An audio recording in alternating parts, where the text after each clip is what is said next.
llamo Julio Madrigal Matute, realicé la tesis en enfermedades estudiando las patologías cardiovasculares. En mi caso, mi trabajo no tiene nada que ver con, o no tenía nada que ver con la COVID. La verdad es que durante el confinamiento sentía necesidad de echar una mano en algo con la COVID y intenté mover el tema de las PCRs. La verdad es que fue bastante infructuoso y al final, gracias al doctor Pachi Jover, que montó un grupo multidisciplinar en el Hospital San Juan intentando buscar nuevas terapias, y lo que hizo fue unir a personas con diferentes especialidades, médicos, farmacéuticos, biólogos, en un grupo en el que podíamos discutir cuál podía ser la mejor terapia. Y en ese grupo es donde sugerí el posible uso del plasma como herramienta terapéutica en esta enfermedad.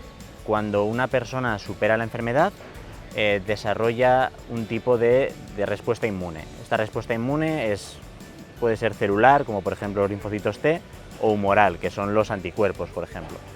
Lo que hacemos es que cuando una persona supera la enfermedad, se le extrae sangre mediante una técnica que se llama plasmaféresis, que lo que hace es devolver parte de la sangre al donante y nos quedamos con el plasma. Ese plasma se analiza la cantidad de anticuerpos neutralizantes que el donante ha producido frente al SARS-CoV-2 en este caso, y se seleccionan aquellos plasmas que tienen altos niveles de estos anticuerpos. Estos anticuerpos se denominan neutralizantes, que son las famosas IgGs que se oyen mucho en televisión, porque pueden unirse al virus y al unirse al virus inhiben su capacidad infectiva, con lo cual pues lo eliminan.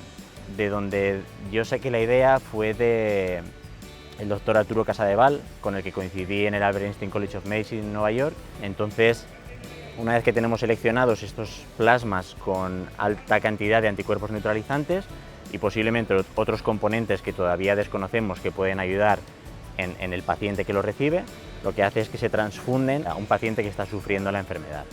Ahora mismo lo estamos haciendo con pacientes con enfermedad severa, pero la teoría dice que realmente debería funcionar mejor con pacientes bien en profilaxis, o sea, antes de contagiarse, o bien con enfermedad leve, porque el virus todavía no se ha reproducido mucho y estos anticuerpos podrían ser más eficaces. Pero sin embargo, la verdad es que con enfermos con enfermedad severa está funcionando bastante bien. Este protocolo se puso a punto en el Hospital San Juan en colaboración con el Hospital de la Fe de Valencia y los centros de transfusión de la Comunidad Valenciana. Los resultados que estamos teniendo hasta ahora mismo en el Hospital de San Juan, que son los resultados más cercanos que tengo, están siendo bastante esperanzadores, ya que hasta lo que sé, creo que se han tratado 6 pacientes y los 6 han mejorado de forma bastante considerable. Algunos ya se les ha dado el alta y otras personas han salido de la UCI estando en situaciones bastante graves. Presentamos este proyecto a todos los hospitales de la Comunidad Valenciana para que pudieran implantarlo si lo querían. Creo que algo que hemos aprendido en esta pandemia es la importancia de la ciencia y la sanidad. Espero que la sociedad se dé cuenta de la importancia que la ciencia y los biólogos tienen para el futuro de este país. Si esta pandemia no nos hace ver la importancia de la ciencia, pues no sé qué lo hará.